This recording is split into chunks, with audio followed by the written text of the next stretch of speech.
Alright, time for February 2024's pickups, and whoa, I did not expect to get this much this month. Lady Luck was indeed smiling down on me, and by that, a lot of offers came my way on eBay and Mercari. A lot of offers were accepted, and look at all the goodies.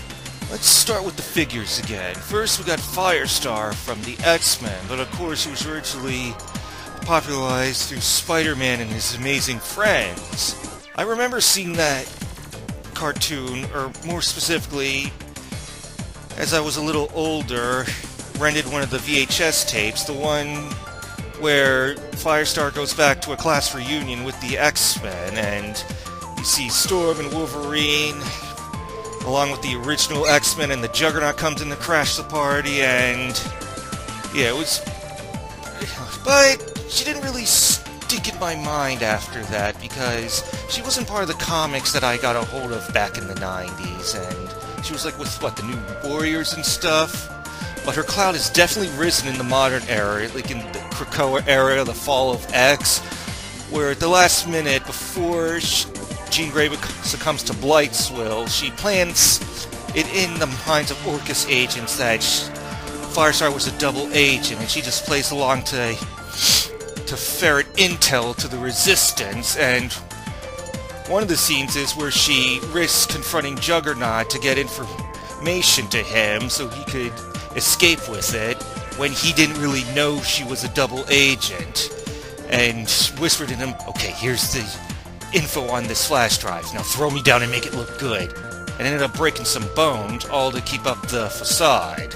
So mad respect to Firestar now. As for her figure, this is the one from the Spider-Man and the Amazing Friends set. Okay, I wanted this one because it has all the enhanced articulation from like the Shriek body, we get bicep swivel, and pinless double-jointed elbows for the ladies, as well as pinless double-jointed knees. One problem with this figure, though, is this part came loose, so I'm going to have to glue it back on. That's creepy. But yeah, she's got a lot of great articulation, and after reading so much of Fall of X, I just had to have the character on the shelf at long last. Yeah, yes, people are saying, X-Men, it's so woke now, especially after the X-Men 97 trailer dropped, and I'm like, of all the things to complain about going woke, people have to pick X-Men, which was woke from, wait, let me check my notes, 1963. Speaking of a 60s vibe, and another trailer that dropped, we got Mr. Fantastic of the Fantastic Four. This is the coveted Walgreens exclusive one. I always thought this one would be out of my price range, so years ago, I think I even showed it on the channel, I settled for the old Toy Biz one. This thing has... I remember seeing it in package back then. It's like, wow, action figures, you can't get any bigger than this. But now, I mean, look at it. The super bally shoulders. And age has not been kind to this one, because these bendy parts are now all real sticky. The joints are so loose. Ugh. And this was good for its time, but it's definitely shown its age. So when I got an offer for this to get it for just under $40, I had to snag it. I do have all the parts for it. I don't have them out right now, like the Ultimate Nullifier and his regular arms. But this was the Mr. Fantastic. Of all the contemporary ones from Hasbro, it had to be this one. Not the ones from like the Dan Slott run or the retro cartoon one, which his only effect was the stupid stretchy fingers. No, I need him with nice long bendy arms, and hopefully these won't all get all sticky and gummy like the Toy Biz one I just showed you. So yeah, this is going to be my go-to Mr. Fantastic from now on. Even though we've seen the Mezco ones come out now, this is for now, this is the one that gets it done. As for other things I got good offers for, let's switch over to video games now. This is the first one I snagged in February, Sonic Rush Adventure. Yeah, I know this isn't one of his most coveted games, and a friend of mine actually swore off Sonic after coming off on this one is like saying it was like way too assy and too frustrating. But once I get a working DS again, I'll give it a shot. For the price, some DS games, the prices are going through the roof, so I couldn't turn this down. And I got the instructions. Does it have the new... Oh yeah, that new character, Marine the Raccoon. It's supposed to be really annoying, but we'll see. And the little card itself seems to be in good condition. So yeah, another one for the collection that I will eventually try, because I skipped this one back in 2007, along with Secret Ring, so I gotta catch up on some, along with... Ah, come on. Ugh. Alright, that mess is out of the way, so let's move on to another game I got a good offer for. Less than $20 for 2003's Ninja Turtles for PS2. Unfortunately, this one didn't come with instructions, but whatever. The disc, pretty good. Could use a little cleaning up, but it'll run fine. Yeah, I'm from the old school. I remember the days of the old Konami beat-em-ups, especially like the original arcade game and Turtles in Time, but I want to give this one a shot, since as much as I loved the 87 cartoon as a kid, the 2003 one wound up being way better, and then the 2012 one wound up being even better than that. Anyway, I heard a lot of bad things about it. It's like it's stale, it's monotonous, it's not all that visually appealing, but I'll give it a shot anyway. Come on. It's 2003 Ninja Turtles. There's got to be at least one good game based on in Firestar. Don't do me like that. Alright.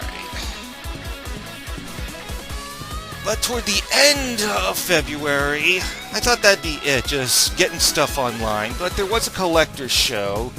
It was like... that was getting to be like a disappointment as well at first. I mean, I got so much of what I want already, I'm running out of shelf space. What else is there? But then... one vendor scored a double whammy. This, along with that shitty fifth one, is the only Tomb Raider I didn't have for the original PlayStation, and I've never tried this one. So, it's even still got some sticker left on it, and this is the most pristine condition I've seen a PS1 game for a while. And it's still got a little sticker on the back, too. And the inside... this can't be a reproduction. I mean, who would like go through all that trouble to make a reproduction and then only charge $10? So yeah, that was a pleasant surprise. And then another one I was keeping my eye out for, Guilty Gear X2.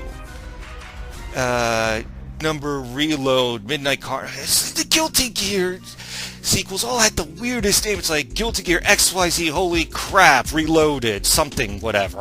I mean, ugh. I haven't even really tried out the copy of Guilty Gear X I got for PS2, but here it was for $15.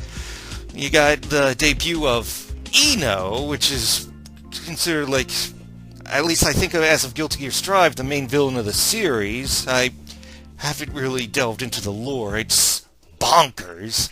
And it also debuted Bridget. You know, that lovable little girl that everyone was just so thrilled was wound up being trans, and they're just trying to... so many people just trying to figure out ways that, no, she's not really trans, even though the series head honcho flat out said that was the point from the start. Good times, good times. And lastly, going on what I...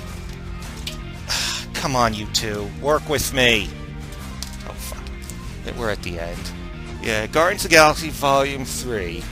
I usually don't like going into Walmart, but I had to go in this month for a couple things, and there it was for only $15. I was thinking, you know, it's been a long time since I got a Marvel movie and added one to my digital library. But these days with physical media seemingly gonna go the way of the dodo, and like streaming platforms being finicky about what they keep and what they maintain. Gotta keep your physical library going, so why not grab this? I mean, people say, Marvel is so broke, it sucks now. I'm like, really? I like Ant-Man 3, and Although I will admit Marvel's was underwhelming, it wasn't terrible. It just lacked some of the punch you'd expect from an MCU product. But this was unquestionably the best MCU movie of 2023. Rounded out James Gunn's trilogy in the most spectacular manner, got you in the feels, and just like the Super Mario Bros. Movie, Chris Pratt wasn't really playing himself. It gave him a chance to show off his own acting chops. So yeah, that was a good way to round out the month. Some good stuff, but then again, last month I said, gee, I don't know if I'm going to be able to get as much good stuff in February. So I might have a good haul in March too. Who knows? See you then.